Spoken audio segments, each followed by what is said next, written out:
उस कोने में बैठ करके देख रहा था। देखने के बाद, एक डायमंड शेयरिंग सुनने के बाद मैंने डिसाइड किया कि यस, यहां से मेरी जिंदगी बदलेगी। मैं बिजनेस करूंगा, और सिर्फ करूंगा ही नहीं, इस बिजनेस में कुछ भी हो जाए, सिक्योर लाइफ बिजनेस में डायमंड जरूर बनूंगा। और आज डायमंड बनकर आपके सामने खड़ा हूं। उस दिन डिसाइड किया था कि डायमंड बनूंगा।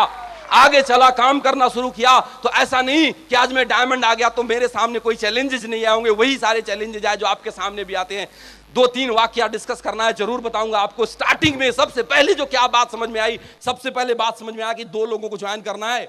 2 लोगों को ज्वाइन करा करके बिजनेस में तरक्की मिल जाएगी। मेरे दिमाग में 2 प्रोस्पेक्ट घूमने लग गए। एक प्रोस्पेक्ट था, मेरा एक स्टूडेंट हुआ करता था राजेश, जिसको मैं पढ़ाता था पहले, वो उस टाइम पे 2nd ईयर में था।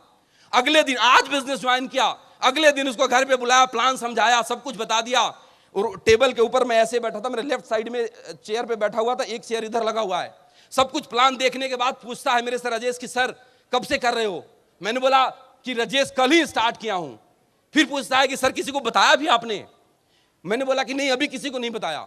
उस लड़के ने मेरा ऐसे पैर पकड़ लिया और कहता है कि सर आपने मुझे बता दिया तो बता दिया, प्लीज किसी और को मत बताना। वो जैसे कहता है कि प्लीज किसी और को मत बताना, वो ऐसी ऐसी बात बताने लग गया। लोग आपका फोन नहीं उठाएंगे, लोग आपसे मिलना छोड़ देंगे, लोग, इतनी इज्जत बनी हुई है समाज के अंदर, झूठी इज्जत है ना, जो इज्जत बनी हुई है, लोग पैर छूते हैं कि आप टीचर हो, वो सारा का सारा रेस्पेक्ट, रिगार्ड खत्म हो जाएगा। प्लीज इस काम को मत करना। ये समझ लो कि 7,500 रुपए दिए थे और उसके बदले में 2 सूट लेंथ पहन लिया।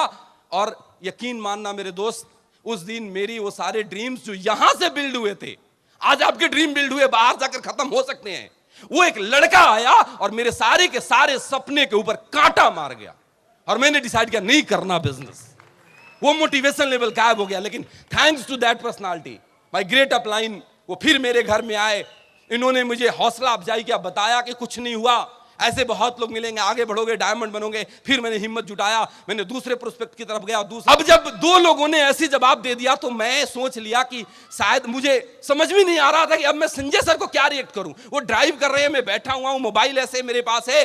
मेरे शक्ल देखकर, मेरे चेहरे से उनको समझ में आ गया कि कुछ ना कुछ गड़बड़ हो गई है। वो गाड़ी यू टर्न लिया, वो कुछ नहीं किया, मेरे घर आए, बहुत कुछ समझाया, बोला कि सिस्टम पे चलो, मीटिंग में आओ, सेमिनार में आओ, ट्रेनिंग अटेंड करो, सब कुछ होगा। इनके जैसे जैसे हजारों लोग आएंगे दोस्तों। उसके बाद यकीन मानना, मैंने आज तक जिंदगी में, अगर मैं दिल्ली में हूं तो दिल्ली का कोई सेमिनार मिस नहीं किया, कोई ट्रेनिंग मिस नहीं किया, कोई इवॉल्व मिस नहीं किया। और आज आपके सामने डायमंड बन के खड़ा, आज आपके सामने डायमंड बन के खड़ा हूं।